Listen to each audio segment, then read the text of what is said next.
बिस्मिल्लाहिर्रहमानिर्रहीम। डिस्प्रिन की 2 गोलियां शैम्पू में डालिए और कमाल देखिए। ऐसा नुस्खा जो आपकी ज़िंदगी से इंतहाई बड़ा मसला ख़त्म कर देगा।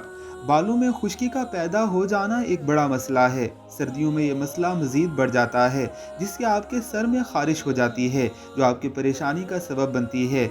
आज हम आपके इस मसले का हल बताते हैं, जिससे आपके सर की खुश्की में कमी आएगी और ख़ारिश में आराम आएगा। बालों की खुश्की दूर करने के लिए एस्पिरिन बेहतरीन दवा का काम करती है, क्योंकि इसमें सैलिसिलिक एसिड मौजूद होता है। ये खुश्की ख़त्म करने में काफ़ी मददगार होता है। सबसे पहले एस्पिरिन की कुछ गोलियां लेकर पीस लें, फिर इसमें शैम्पू शामिल करें। अब इस मेज़े को 5 से 10 मिनट बालों में लगाकर छोड़ दें। इसके बाद सर धो लें। ऐसा करने से आपके बालों की खुश्की में कमी आएगी। एक दो बार के इस्तेमाल से बालों से खुश्की बिल्कुल ही ख़त्म हो जाएगी। मज़ीद अच्छी वीडियोज़ के लिए हमारे चैनल को ज़रूर सब्सक्राइब कीजिएगा।